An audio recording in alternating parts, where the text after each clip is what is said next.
Welcome to Surfacing.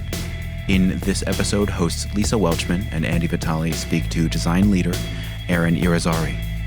Aaron speaks about music, his journey into the world of design, and the steps he takes to create team environments that create space for the whole person. Andy asked Aaron about building and implementing design systems, and Lisa asked Aaron to talk about how he ensures that being authentic at work is available for every worker. Finally, Aaron gives us tips on how to make the best vegan tacos.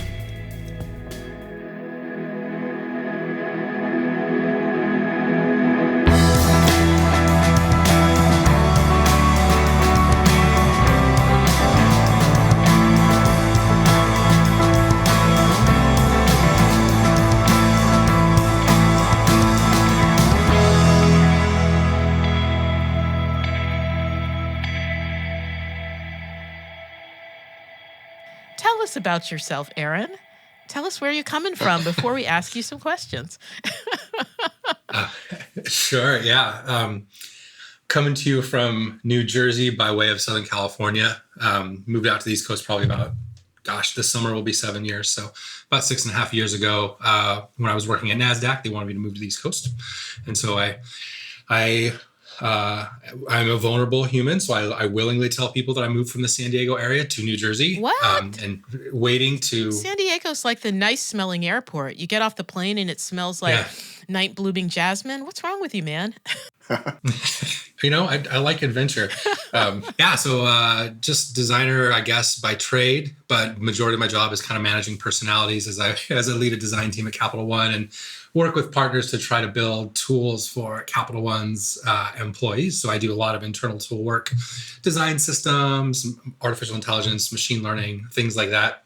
And our whole purpose is to ensure, first and foremost, that when you work at Capital One, they call you an associate. So I don't know, an employee just doesn't, employee, associate, not very endearing terms. Anyone who works at Capital One, our goal is to make sure that the experience they have using the platforms within Capital One is of equal quality to the customer experience. A lot of that being because my team builds like platforms that some teams use to build for customers. So design system's a great, easy example of that, right? The design system of record, that team reports into me. So I spend a lot of my time in the leadership space and just working and trying to grow my team and create a culture where they feel like they can be set up to do their best work and try to forge like strong partner relationships. And so that's like the work stuff. And then, the rest of them just hanging out with my 2 daughters and my wife and my 5 cats at home, just kind of vibing out a bit. Nice. I definitely want to talk all of those things, the platforms, the AI, the design systems. But what I really just, even going back a little bit further, so as I've gotten to spend time with you over the years in random places and enjoyed every minute of that, I've learned so many things about you. And I want to go back even before the design by trade, right? So you had another career, right? You were involved in music. You were doing things. So I'm not a traditional designer, right? Like with most things in my life, I just kind of fall my way into them accidentally. And I'm very fortunate for most of those turning out really, really well. Early on in my life, I was not a good person. I was really terrible, got in a lot of trouble. And it was a rough go of things. And as I got older, I came to a point where stuff went down bad enough that I had to separate myself from a way of living.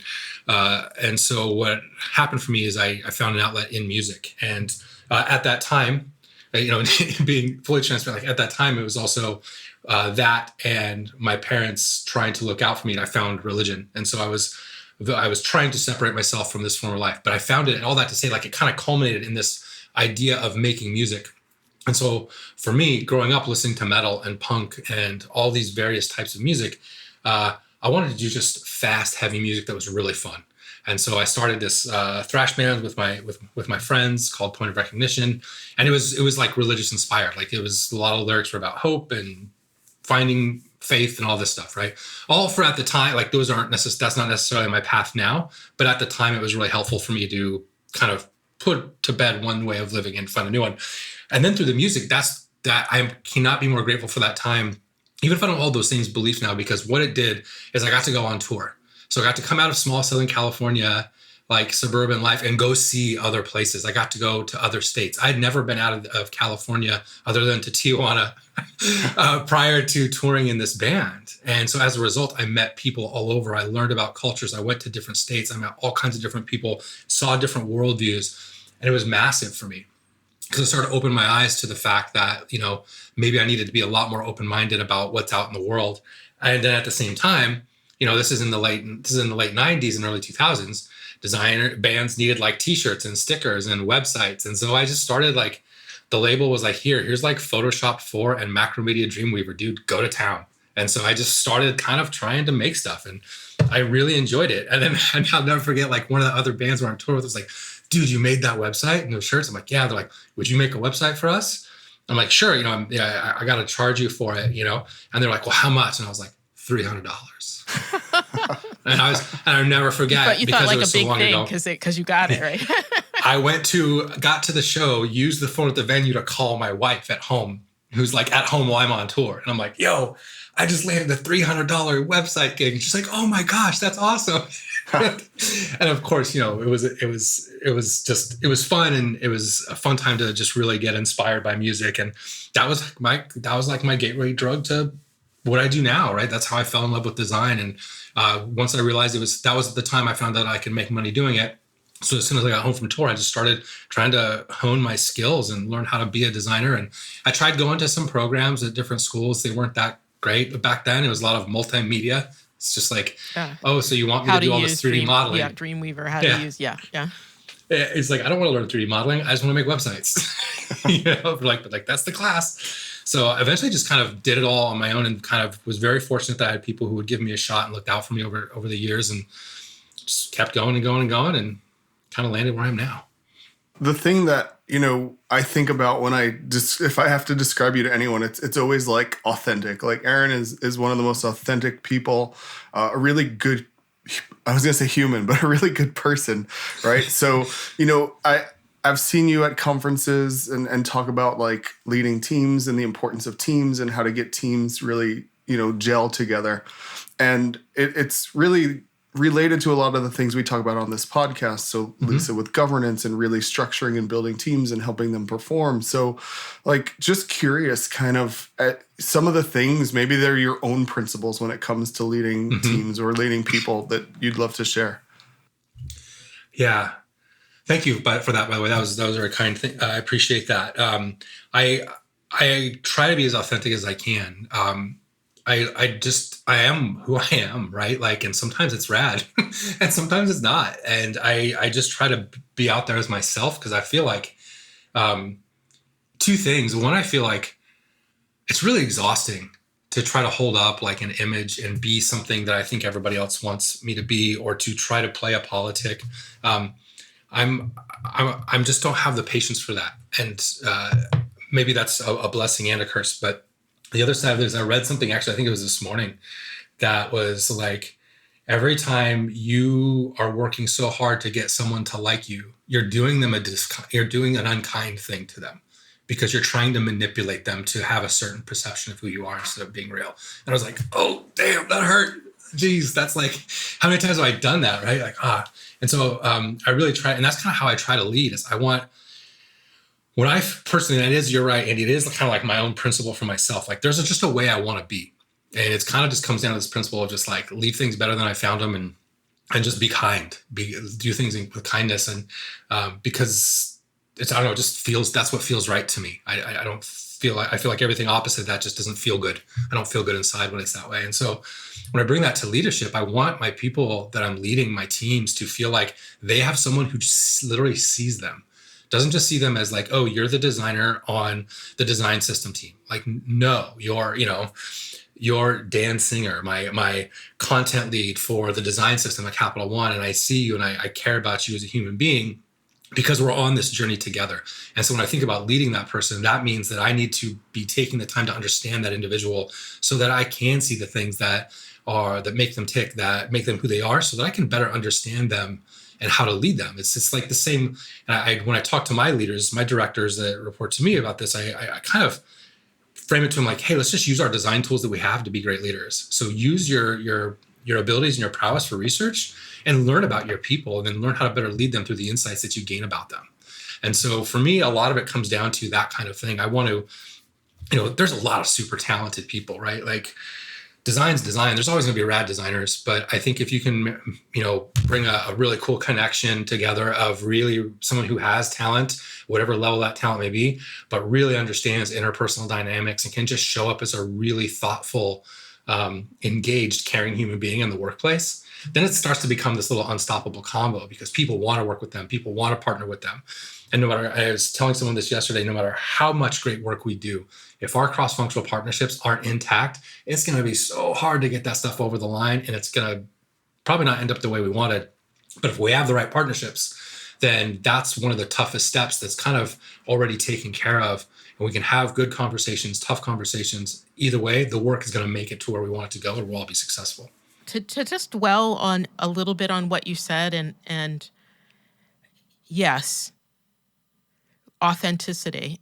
But the first thing, if I'm honest, that popped into my head was, well, some of us haven't been allowed to be authentically ourselves, whether or not it's a gender issue or what you look like or the way your hair is. And I know people get tired of hearing this, but it's the God's truth. I mean, if I think about my own career trajectory, not just in technology, but in general, as a woman, when I first started working in New York City, it was in a lot of banks back in the late 80s, early 90s, and women couldn't wear pants, and you had to wear pantyhose, right? So there were just little things like that. And then, not really could I have shown up with dreadlocks in 1986 in a job or expected that. I didn't start wearing dreadlocks until after I left corporate America, because in the mid 90s, even then, that wasn't okay.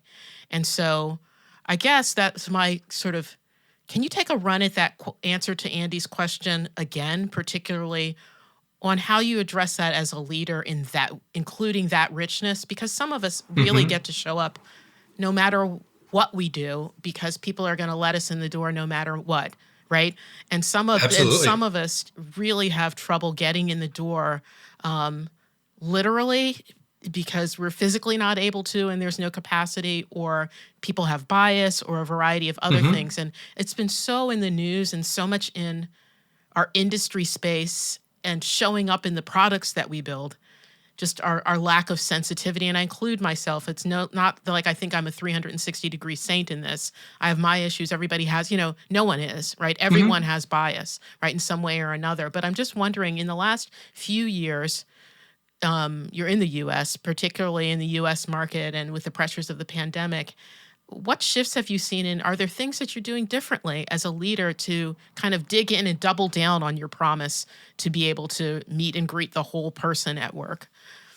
Yeah, that's awesome. Thank you so much for that question. That's great. When I think of that, there's an interesting dynamic. I'm fortunate to work at a company that really, really works hard to establish a culture that is rooted in belonging, inclusivity, diversity. That being said, it's not perfect by any means, but when I look at, so there's, I like to think about this a lot too with like intersectionality, right? Like while I'm pale as the driven snow, my dad's a political refugee from Cuba, right? So I'm Cuban. I'm a multiple time felon as a kid. That's part of my intersectionality. I never share with hardly anybody, because that usually closes almost every door possible, including like, hey, let's just be friends. Nobody wants to say, oh, the creepy tattoo dude. It's like, I got this. And so when I think about that, I think, every one of those things though, except for, my heritage, were things that I brought to myself. Right. And I had control over what that part of my intersectionality was for me. But there's so many that don't. They don't have that control. And so something I try to do as I lead my teams is to be mindful. I look for opportunity. I look for who we can elevate. I try to keep track of looking at our teams, looking at our structure when we're doing everything from promotions to opportunities for new bodies of work or a side project or side of desk work that comes up.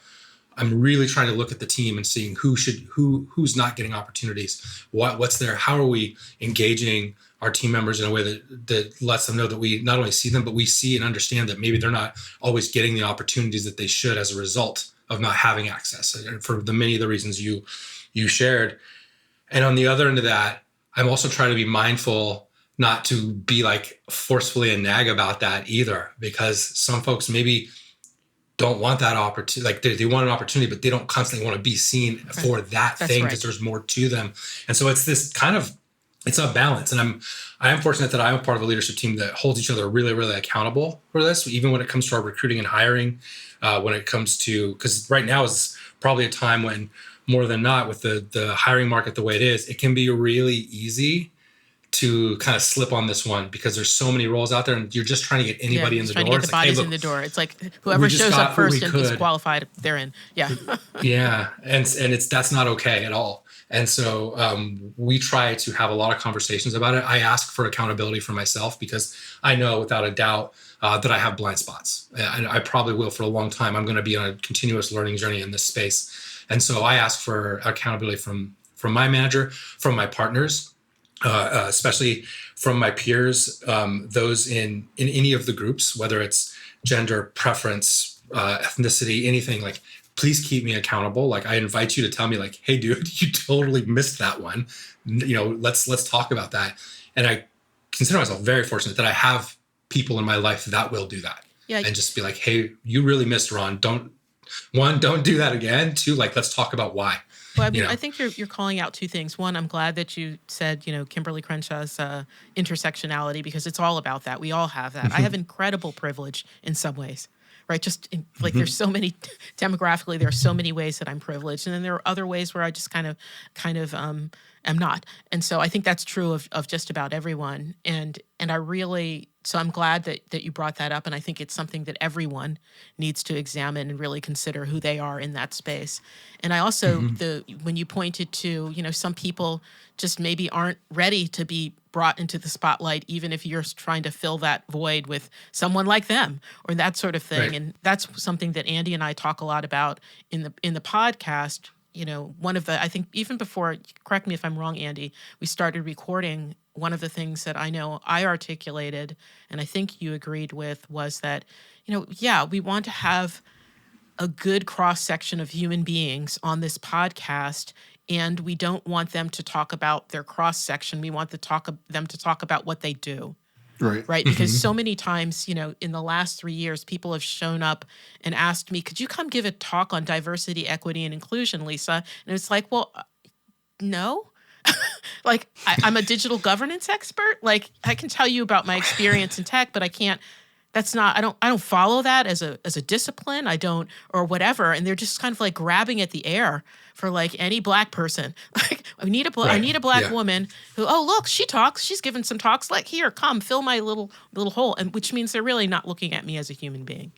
Right. No, they're not looking at 300. They're not, because obviously if you did, you would be like, why would she give a talk like that? Right. So, right. Or why would I want her to give a talk like that? So I appreciate your openness on that. I think it's a process, and I think we never arrive. And I think what we need to do is learn a new skill of awareness about what we're saying, where we are, and who we're interacting with, and to understand that not only in our disciplines, but also in our relationships with people, we need to be lifelong learners. Mm-hmm. Yeah, and having those people that can provide that real feedback in the moment when we do miss, because it's so important. The one thing that you talked about, and I really want to dive into, some of the platform stuff that you talked about earlier, but you mentioned the market today, right? And I think that it's one of the things we haven't talked about, but it is really front and center in a lot of people's minds. This is literally the craziest talent market I've ever seen. There are people that are accepting roles and then deciding the day before they're supposed to start that they took another job somewhere else for double the pay with 5 times signing bonus over 3 years with all these different perks and things. And huge companies are throwing tons of money at people. What are you doing to kind of retain people? What are some of the things as a leader that are important to you to build that space so that people aren't like, hey, I'm going to go work somewhere else for 3 times the money? And what are you doing to attract that talent and bring them in? Man, I don't even understand what's going on right now with this hiring market. Like, we've lost people on our team recently within the last month that someone came and offered them a 35% pay increase. It's like, I can do everything in the world. And to be honest, like if they believe that the culture is good where they're going and they don't take that money, I'm probably actually going to be irritated with them. Because like you're never going to get this. Like this once this is done, I don't know. It's going to be a minute before we get this again. What I try to do with my team, look, there's stuff. Capital One as a whole is trying. There's a lot of conversations happening behind doors on how do we maintain a competitive thing, because it's not just in design. It's happening in the engineering side and the product side as well. I focus on the design side of it, but we've seen a lot of movement in other job families as well. And so what is it? Is it the ability for someone to work fully remote if they choose? Is it making sure that we're in line with the pay bands? And is it offering competitive salary regardless of location if someone's fully remote? Like these are all things that the organization is trying to consider. And I'm not in those meetings. Those are things happening a few pay grades above me. But personally, what I'm trying to do is just to let my team know that they're supported. And with them, if they come to me and say like, "Hey, I'm interviewing for a new role, and I want to figure out, okay, like there's nothing I can do to control whatever cuckoo banana pancake stuff they throw at you to get you to leave. Now, what I can control is what here is not okay that you'd be willing to think about leaving, and where can I dig into that, and what can I improve there?" And that being said, though, best culture in the world doesn't matter. Sometimes people just throw stupid money at things, and if you're in your career and money's money, right? Like That's right. We need to survive, and with the world upside down in the U.S. every 6 months, it either goes up for a little while or down for a little while. Getting money to try to make sure you have a stable future is going to be the top of mind of anybody. And so when a company says, "Here, we'll give you a 35% pay increase. Here's just a ton of stock. We're going public in the new year. Here's a signing bonus and a puppy." Like, what do you can't say anything to that. Like, you just say like, "Hey, go." And I hope it works out. Yeah. And if you want, come back because I love you, right? Like I love working with you. And if it doesn't work, I'd still have you on this team. So if it doesn't work out, come back, go see if it works. That's how you learn.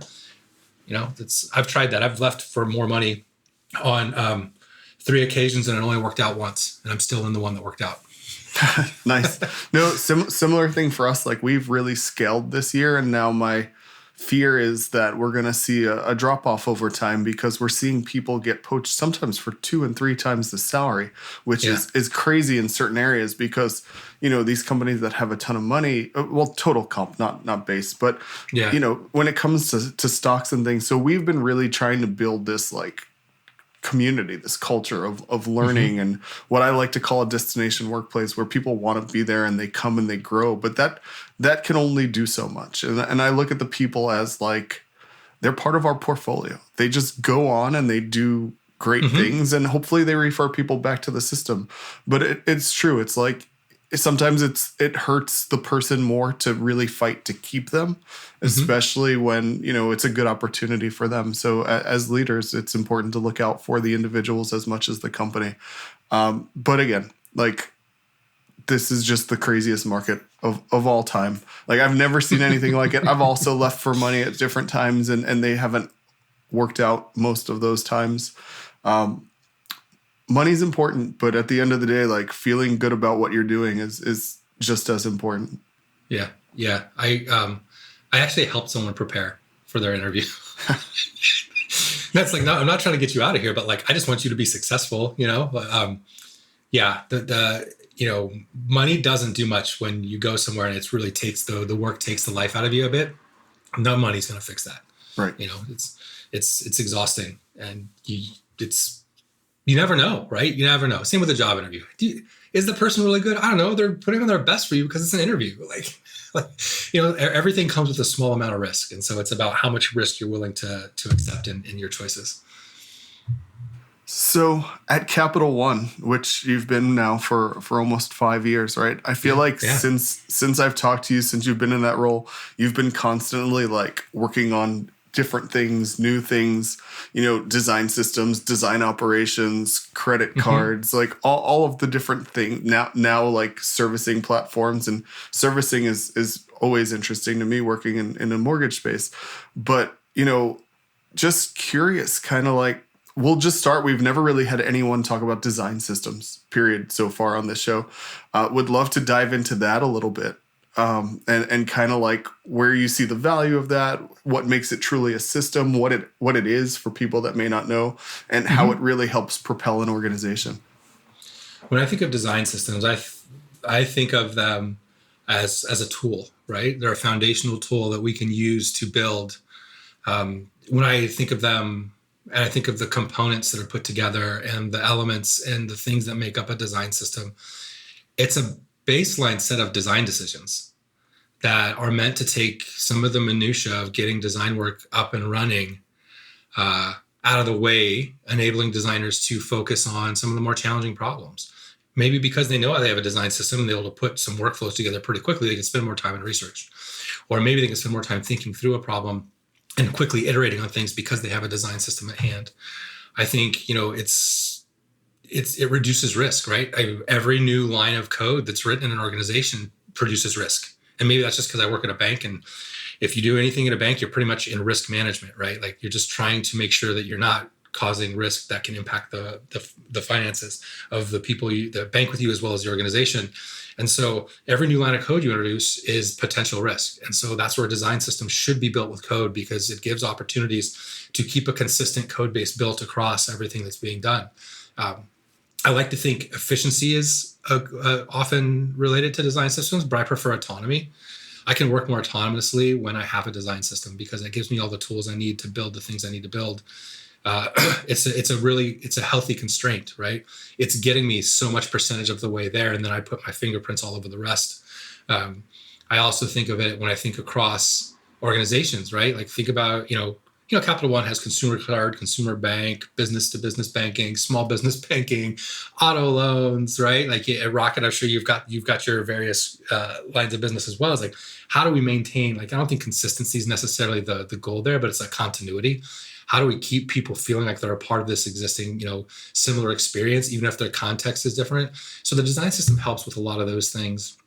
I think it also is a great way to, if you have a design system team that needs to partner with all the other teams, it's a very interesting way to build relationships cross-functionally and across lines of business, and with a central team that can interact with and support and work with these teams. It brings a level of partnership there that's usually not there when there's not a design system.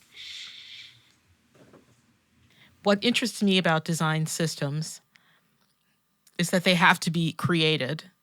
And from a governing perspective, what I'm often helping people figure out is who in the organization gets to make rules, right? So that's usually the more challenging than enforcement of those rules. Like the more challenging process is having everybody agree that this group of people gets to do visual design rules, or this group of people is responsible for the editorial framework, or IT does this almost natively, right? But even there's some debates. But because of the nature of their culture, they can tend to make these decisions a lot more easily, or understand that these decisions that decision makers need to be identified. So when you are establishing a design system, how do you do that? And how do you determine who is providing input into that and who has the final sort of check? Because I know you can say we have a consensus-based decision, but that's not real. I'm sorry. It just does that's not really real. So I'm always talking with people about input versus decision-making, which is, yes, you need to talk to a lot of people to make sure what you're building is not siloed and crazy, right? Or just coming straight out of Aaron's forehead, fed like a Greek god, coming out of your forehead, but is actually informed by other things. But how do you, what's that exercise like in your head of who you need to include in that process? Because I think a lot of people really struggle in that particular area. They either build it all themselves and then give it to people and say, here, follow it, and then everybody's pissed because they didn't get any input, or they go too far the other way and say, let's just all get together and feel good our way to it. And that doesn't work either. Yeah, governance I love that you asked that question because that's one of the areas I think people don't talk as much about when it comes to design systems is the governance aspect. Like, as a design system team, do you want to be in the governance game? Because that comes with a lot of overhead. That comes with a lot of reviewing people's work to make sure that it's in line with the system and what's being had there. The way I think about it is let's try to drive community and bring governance about that way. And we have rules, right? We have rules about using the system. We also have we try to partner with other. So like we have an experience quality team, right? So like they have a checklist that they've instituted to ensure quality experiences across Capital One. And using the design system is a part of that checklist. But if you're using the design system and kind of like, straying off the path a bit, it gets flagged. And they say, okay, talk to us about that, right? And so what we try to do is identify, especially because we have to work with so many different lines of business, identify a representative or two in each of those design teams. And we have kind of like a coalition. And we say, hey, we're going to introduce a new component. We're going to actually, before we introduce it, we're going to give it to you. Go throw it in Figma, kick the tires on that for a little bit, come back to us, tell if it meets your needs. And then we hear from the different teams, because what business to business may need will maybe be different from what consumer card needs to be different from small business needs. And so we take all that in, and then we think, okay, what is the baseline? Now that we have all that information, what is the baseline foundational component that meets the majority of the needs? And then each of them can contextualize on top of it. And so we have those meetings on a weekly basis, and we're constantly engaging in the community. And then once it gets to there, and there are times where people are just like, we want a side navigation. And we're like, right, but the design system has a top horizontal navigation. They're like, yes, and we want the side one. I'm like, well, we don't come with a side one. We don't have one. And so we have, naturally have to have a discussion around that. And the way I try to frame with them is, look, cool, we'll meet, come leading up to that meeting, be ready to walk us through what the design system offers you is limiting your experience. How does it limit the experience for the customer, for the internal user, whomever it may be? Walk us through that. If we still at that point think, yep, you're right, actually what we have doesn't meet your need, awesome, go build it. But then our ask, would you please contribute it back to the system? Because chances are someone else may come across or also have that need and not know that you've made this yet. If it isn't limiting the experience, and this is just, hey, I think these kinds of navs are cool or whatever, then we say, okay, our recommendation is that you do not use that pattern, that you use the patterns and components that we provide. If you're still going to choose to do that on your own and go your own way, that's fine. Just be prepared when you come to a quality review or have to talk to your VP of design, who is held accountable for their team adhering to the global design system. You just need to have a reason for them, because they're actually the one who manages you, not me. And so that's the kind of approach I've taken in that. Early on, getting a design system up is really challenging, right? Because it's like there's nothing. So in those cases, what I've done is, if teams are already building and there's not a design system yet, because that's usually how it goes, is you realize you need a design system. Yeah, because you built a bunch of different crazy stuff. Yeah. Yeah. So it's like, let's go look at what everybody has. Let's go do an inventory of like, okay, here's all the date pickers. Here's all the form fields. Here's all the tables with different sorting mechanisms. And then we look at those and try from those to start to build a base level set of components. And then from there, try to, depending on how big the team is, because design system teams never start very big. It's usually a person or two. Kind of crowdsource from them. Hey, who's working? We need to start thinking about a global footer. Who's done one of those in their work yet? Cool, let's bring that along. And we it's try to drive a lot of community engagement. There's a book I read that was really interesting. I'm trying to look at my bookshelf, but I realize that my eyes are going to fail me. I can't see over there. It's a really interesting book about community on Stripe Press. And it's something that I encourage all design system teams to read. I'll make sure I find it. Stick it in our show notes. I mean, I love what you're saying. And just to be clear, like what you've just described to me is an active governing framework where you and whoever it is or else around you who that you've designated are actually the decision makers, right? Is what you're so.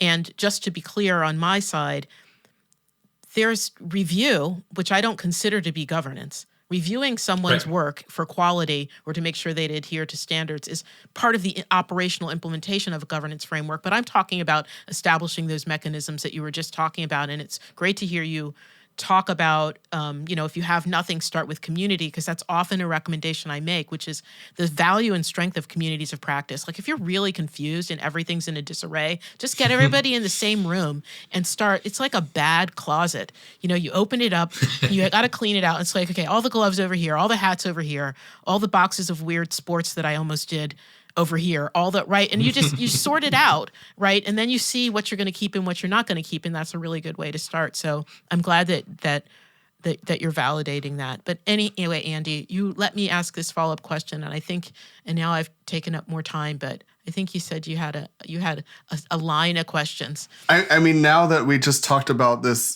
design systems team and the experience quality team, I'm curious, like the people that are on that team, is that their full-time job on that team, or are they in different places? And then I see you shaking your head yes. So my follow-up to that is like just what disciplines are represented there? What's the size of the team?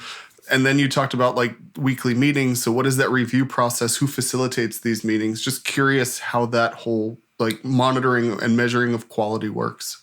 Yeah. So, I mean, I will go in as detail as I can without worrying that corporate comms will get on me about this.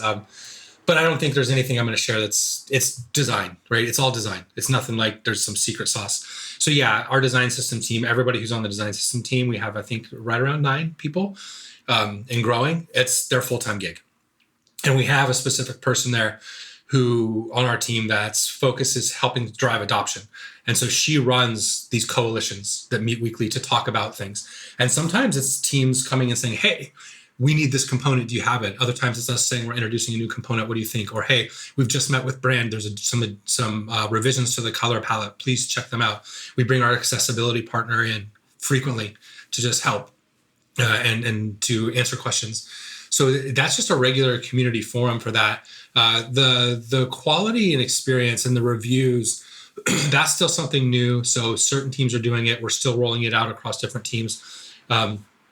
Because we have to introduce this not just to them, but to their partners. All right, engineering, guess what? New step in the process, a little QA, and you may not like the results, right? So we have to think about that. So in our design team, that's focused on the design system. I have a director that leads that team, but we have like content strategy is in there. We have like creative and visual experience layer. We have mobile. We have some generalist disciplines. We have,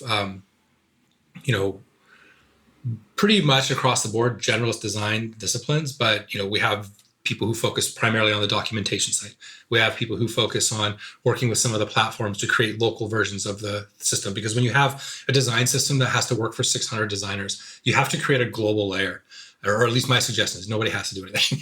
My suggestion is you create that global layer. And then if you have various teams, especially different LOBs, like I said, we have B2B, consumer credit, consumer bank, they can have local versions because they're going to have to do a little bit of building on top of that global foundation to ensure that it meets their needs and their context. And so, but what's great is through using things like tokens and the certain tools that we have and the tooling we have in the system, we constantly can push them updates and it will automatically update their things. And even in the token packages, we can make them selective.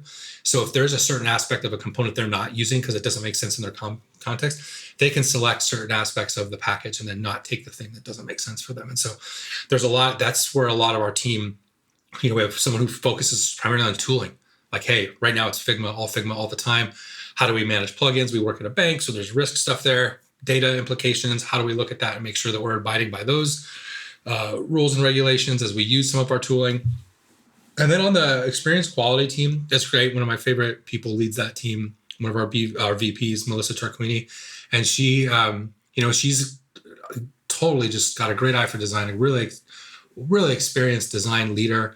And she has people with, working underneath in her team that are helping with the creation of a checklist, rolling it out, partnering with teams, doing, learning sessions around it. And then what they started doing on top of that, which I think is super cool, which I think it's really going to grow, is like, hey, you know what?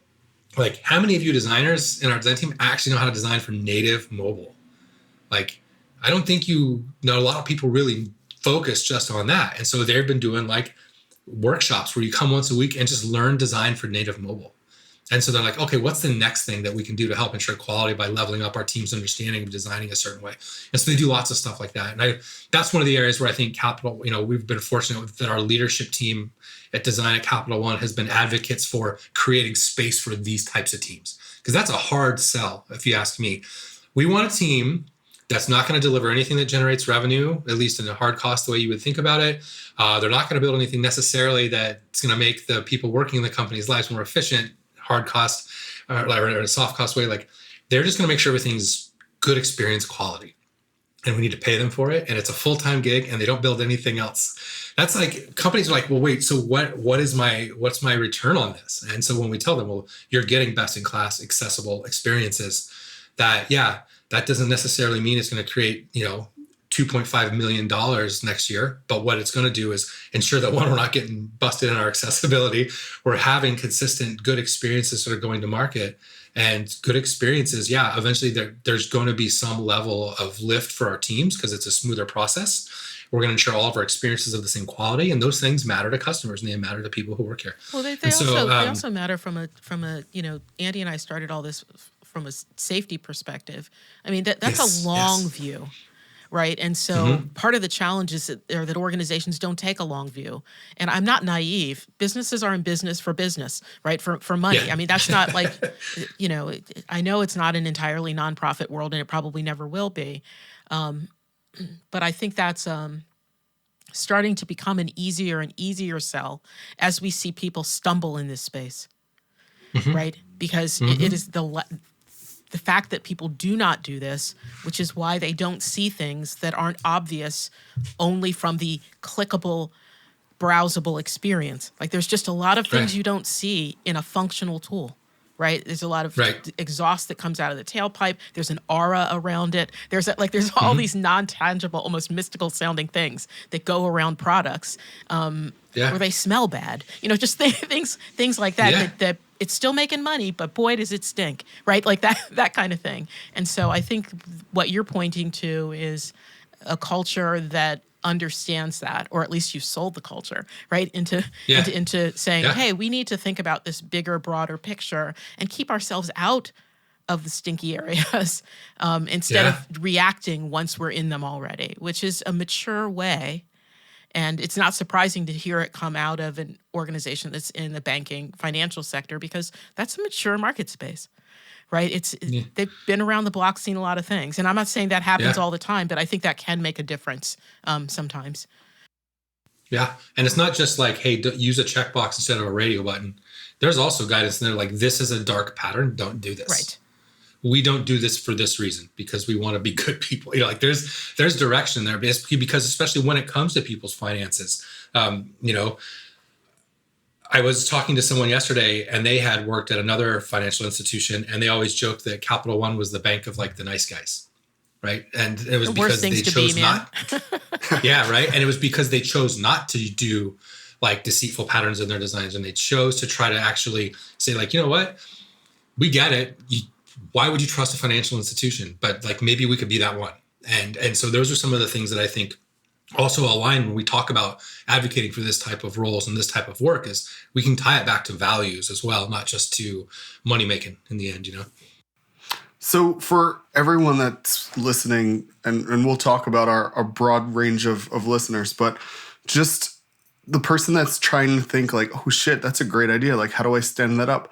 Where does a team like that start out? Does it start out in operations? Does it start out separately? Like, just in your opinion, like, where's the best place to start something like that to gain traction? I think, first and foremost, just start, right? And start thinking about what that looks like and what it is. And if you have the opportunity to start doing it, maybe side of desk or as a part of your role, start thinking about what it needs to be. And as it starts to formalize and as you start to get buy-in for it, then start thinking about where it's going to sit. For us, and just because of the way we're structured, it just sits as a horizontal within the enterprise team. So that's, that's just where, and it fits really great where it sits. But I could easily see it sitting in a design ops team. I could see it sitting as a part of a design system team. I could see it, if you have a group of horizontals that could be like top of house teams that are like research, design ops, you could have a quality team there. Like I said, it could be a part of ops, but you can, I think it needs to be positioned in a way that it is removed from teams though, because if one line of business design team is the one driving experience quality, that's just going to be riddled full of bias, whether they want to or not, right? So it needs to be objective. It needs to be outside of as much as possible, right? Not every structure is going to allow for that. So that if a structure doesn't allow for that, then there just needs to be clear understanding that it needs to be objective and that it needs to be considering the needs of all teams. But I think start it. See, it's kind of like design system team, right? Just start making that thing and like start influencing through delivery, and then get yourself the space that you want it to be in. Right. That makes a ton of sense. So the other thing I want to talk about, so you've got a book. You've written a book along with Adam Connor, who I've gotten to know, who I've been working with for a few months now, called Discussing Design, Improving Communication and Collaboration Through Critique. And I'm sure a lot of designers that listen have read that book and have gotten really excited and gotten really good things out of it when it comes to critique. So the designers that are listening to this will like, yep, I read that. I know that. Like, we're working on that every day. Some of the other listeners that we have are people that work with designers. They're not in the design space. They're leading teams. They're not in the weeds. They're actually like running the technology team or running the marketing team or running the legal team. What advice would you give them on how to provide feedback or critiques to designers who may be levels below them, or to even educate their team on how to give, that work day to day with designers, on how to give effective feedback?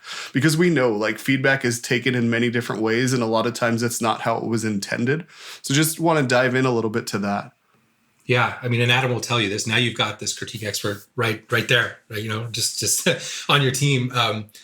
Critique isn't owned by design. When Adam and I wrote that book, I mean, we were just designers. So that's the context we wrote it in. But this, if you read that book and read through the principles, those can apply to anybody, regardless of their title, right? Or their role or their job family. When it comes to critique, though, there are nuances, right? Like, it is good to know, like, hey, if I'm a non-designer giving feedback to a designer, how do I share that in a way that lands with them? And sometimes it's by asking questions. Sometimes it's by just admitting, like, hey, I'm not a designer, but here's the feedback I have. And it's really, there's a level of ownership on the designer to make sure that they're asking questions back and questioning for clarity and understanding, so that they can help that person deliver those insights. Because not everybody, they don't even really train you to do this in school. Like, no, not all the design schools are teaching you critique. You may get some critique. And I've heard stories of people getting it to prepare them for the real world. And so it's harsh and it's not objective. It's not a dialogue. It's not a conversation. A lot of times it's just direction. And so I would encourage people to practice, to talk to them like, hey, designer friends, hey, engineer friends, hey, whomever, like, we should have an open and free exchange of feedback. What is that like? What does that look like? Like, how would that work for you? How would you want to have these conversations and start thinking about it? I actually just did I just finished a course at Capital One. I wrote a curriculum for the Capital One Product College, because they built a product college to help all of their product managers learn other things. So, product manager, you want to learn machine learning, here's these courses. So I wrote one on critique. And so the whole curriculum is based on how to give critique in cross-functional settings. And so finding stuff like that, like thinking about how you can get people to want to talk about it, and then find ways to provide that training to them, I think is really helpful. But it really just starts with a conversation. Like, I mean, if I haven't read the book in a long time, in all fairness, but like, if I read back through it, like, it's a lot of it is, it's not common sense always, but it's like, okay, that makes sense. That's just a really good way to communicate. Oh, you listen more than you speak. Okay, that's good. When you don't understand your question, you think about your intent before you give some feedback. Like, is this feedback actually helping us achieve our goal that we have for this design? The little things like that can be really, really helpful in just getting design critique or feedback conversations as a whole just off on the right foot. I think, Andy, I know you have a list of questions. We didn't even talk about vegan tacos, man. I know. Well, I made some banging vegan breakfast tacos this morning right before this. we can talk about vegan. So, Lisa, Aaron makes these amazing tacos that are vegan, right? And I don't know. I imagined. Like, I look at them and said it 6 times. Yeah, I know. So anyway, Aaron, we'll continue. Do you make vegan tacos, by the way? Thank you. I never thought you would ask. No one ever asked me about that. We never talk about it. I just came back from a week-long meditation retreat after having just come back from a 10-day meditation retreat. So Andy's talking more probably because I can't get up enough energy. So maybe I should be like this all the time so Andy can talk more. But anyhow, my point was, it was a week of very serious vegan, like very serious vegan, like not even eating yeast because it's alive vegan. Right? Like very serious. So I'm all about the vegan tacos. So tell me all about it. So this morning I made some that were, so look, and Andy asked me this all the time. He's like, dude, does your food really taste as good as it looks? And I'll tell you, some vegan stuff, it's not as good, right? It's never gonna be. Some stuff is, some stuff's better. And I'm just constantly on a journey to find out what that is. But I have a few key staples. Like the company Just Egg makes incredible eggs. And you can make scrambled eggs. The first time I made them, I did not tell anyone in my family, and I served them scrambled eggs, and they were like, "These eggs are delicious." And I'm like, "They're not even eggs. Ha ha! You just ate a bunch of mung bean." So I make like some of those eggs, and I sometimes I add black beans. And being Cuban, I just had black beans. I had black beans just yesterday. The black beans, man. So black beans are the bomb. Life. They are. Life. Yeah, they're so good. And so like the ones I made this morning had Just Egg all scrambled, and then I had some vegan bacon, breakfast sausage, and there's this one brand called Sweet Earth that does a vegan chorizo. And I just ate so much chorizo in my previous non-vegan life that I had to find it. I've gone through tons of brands, and I finally found one. I'm like, this is legit, right? Because really all chorizo is spices and sauces. Yeah, so you just need as long as you get the spices. Yeah, you need the texture and the spice. Yeah. So I finally found it. So this morning I made some, and just to be, just to add a little extra to it, I made some tots. I made some tots and kind of threw it on the top of the taco after with all those other things. And it was, my wife is my biggest critic of my vegan food. She's always like, "Yeah, dude, I mean, that's good, but like the real thing's better." And but when I make these tacos, she's like, "Man, that's just like so good." And I'm like, I know. I know. I like vegan foods that are native vegan. I think that's why I like beans so much, right? Yes. I am not into much. How about this? I'm not much of a fake meat eater, although I really like a good veggie burger. But I like it because it's a veggie burger. Vegetable, yeah. Do you know what I mean? Yeah. Like it's not. I'm not thinking that I'm eating. I'm literally like, oh, this is a good veggie burger. So it's They're different. They're different ways of eating and different flavor palettes. And what I enjoy about the vegan diet, honestly, is just its lightness. Right. There's a lightness to it that you can't get anywhere else. You don't have the same tired at lunch thing unless you're mainlining breads and things like, at lunch, unless you're eating heavy, overeating, I guess I should say. It really leaves you kind of light and easy. So. Yeah, I try to stay away from as much. Like I don't eat Beyond stuff, or unless I go somewhere and I'm out and it's the only thing on the vegan. Well, if it's like their one vegan item they have on the menu, I'll eat it. But at home, I spend a lot of time with vegetables, and I get I found a couple brands of pastas, but they're made like this one actually makes a black bean pasta. So it's really fun to make it, and it ends up looking like a squid ink pasta when it's done, right? You can pretend. Yeah, but it has like 20 grams of protein per serving, right? So like I try to do that. I eat a ton of vegetables.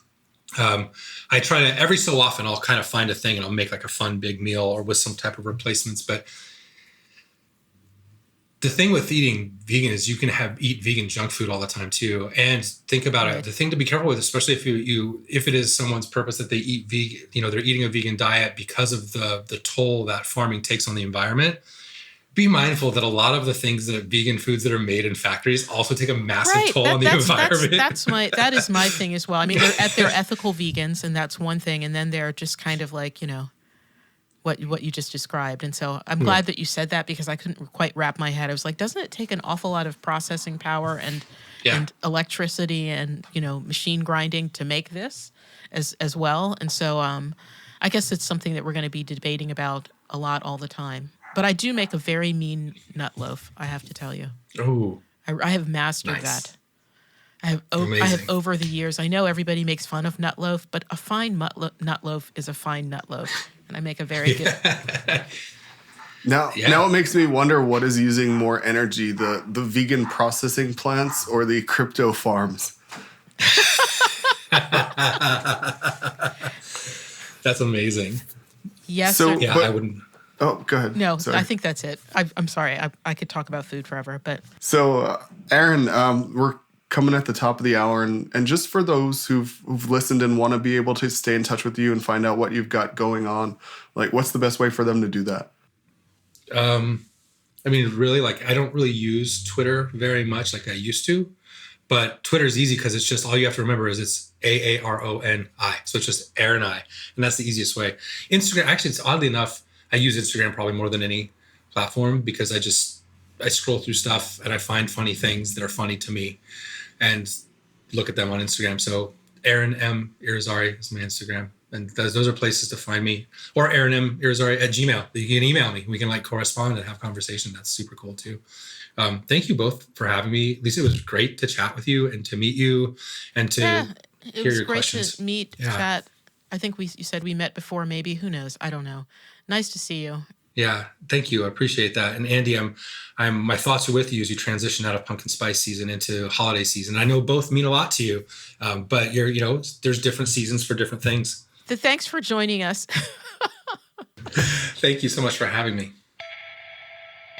Thanks for listening. If you enjoy surfacing, please rate, review, and follow us wherever you listen to your podcasts. Also, consider supporting the podcast on Patreon at patreon.com/surfacingpodcast. If you have suggestions for guests or a topic you'd like to hear about on surfacing, please reach out via the contact form found at surfacingpodcast.com.